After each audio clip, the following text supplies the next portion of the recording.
President Obama did 4 fundraisers last week. A lot of people giving him shit for all the fundraisers and the golf and all that stuff. I don't want to focus on that. But he had an interesting quote about everything that's been going on and the media's relation to making us all crazy. Let's take a look.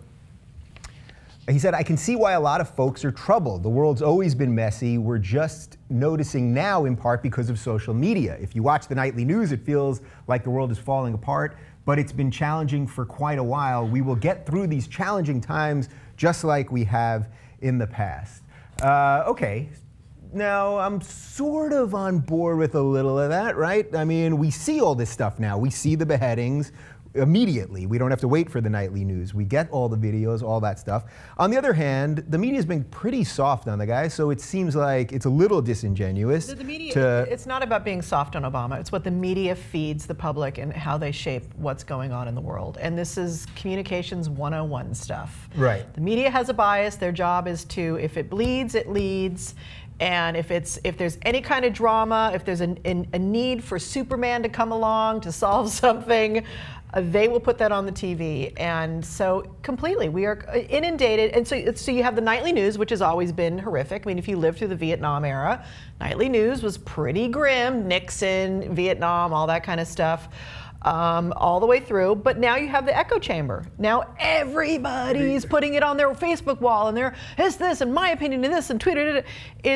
So it feels like the same news story. You're now seeing it probably 10 or 100 times a day. Yeah. It affects the brain. So does it affect your brain? Because I definitely think it does. Kelly and I have talked about this a lot. That you're constantly, if you have your phone and your Twitter, and we're going to talk about this later also, but if you have this stuff, you're just being slammed by this information repeatedly. So does Obama at least have a point there that it maybe seems worse now just because of the access? Do you mean like that the media has turned into AM radio? That it's that you know, yes. since the hostage crisis between Reagan and Carter, when they went to the 24-hour news cycle, it's now basically Billy, don't be a hero, except it's Billy, don't blow up or behead anybody in the Middle East. I mean, their objectivity gone, their impartiality gone, they're bought and paid for is what's there. The 24-hour news cycle is just beating us to death like AM radio can make you, like Katrina and the Waves walking on sunshine. Yeah. Right. I actually have that song in my head from 1987 because of the repetition, which is now a part of our news media. Right, you got to just keep that song going just so you can get through the day. Yeah, I mean, if you're on the right and you're watching Fox, or if you're on the left and you're watching MSNBC, you're basically a starbelly sneech or a sneech without a star, but you're just cranking the same 15 minutes,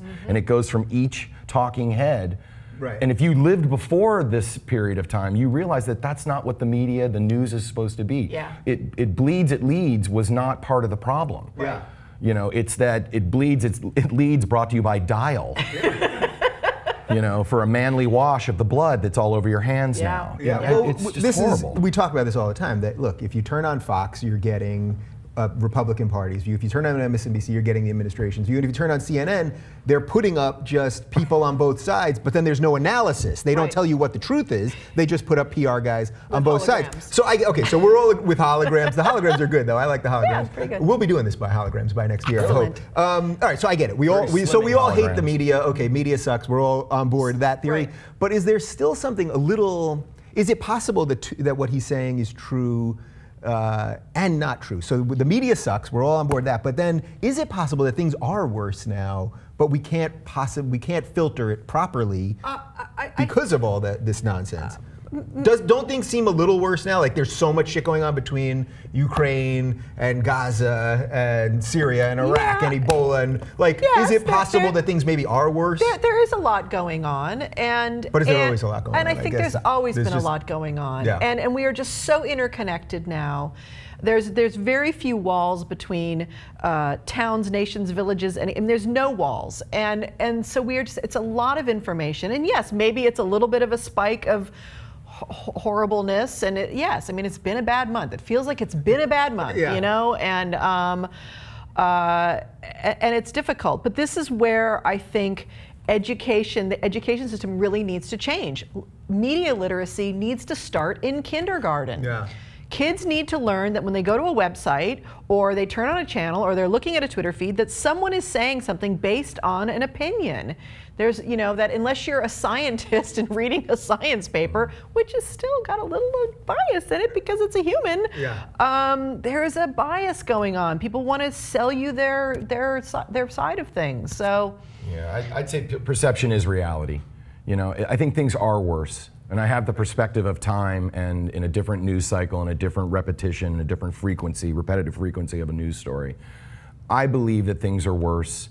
And I think that what you're asking for to teach the children does happen. My daughter had an assignment when she was in grade school which dealt with Wikipedia as a source and how dangerous that could be. And the teacher actually went through and told everybody to use Wikipedia for this paper they were writing, and then went through and dispelled that some idiot just put up a fact. You know, no, ISIS is not being led by Sacha Baron Cohen. You know, it would be, even though he sounds like that guy, you can't read that on Wiki and take it as a fact. But it does come back to this thing about the media in that they've lost their credibility.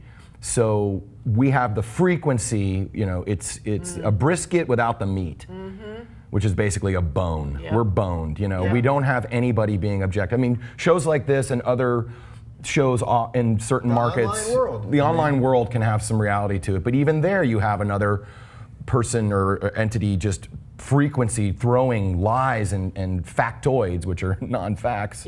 So until we can figure out a way to get that objectivity back and get the profit center out of news, out of media, which is really the problem, we're going to be in trouble. We're going to be all chasing the wrong facts over and over and over every 15 minutes on the hour. So to that point, last question on this, I kind of feel like because we don't trust the media and because we don't trust our politicians, I've been feeling lately, I think it's sort of kicked in over the summer, that we kind of don't know what America is anymore. Like there's a real feeling amongst, I'm not talking about the left and the right, but like pretty much everybody else, which is most of us, even though they make it seem like the rational people are only a tiny bit, it's most of us, I think. That we just don't know what we are anymore. Like, are we the interventionists? Are we the peaceniks? Are we, do you feel that too? Yeah, and even more than that, like more than policy, it's like, what, you know, the institutions are all going away. Who do we trust? Who's got the facts? Who's got just a real rational perspective on anything? We don't trust government. We don't trust big business.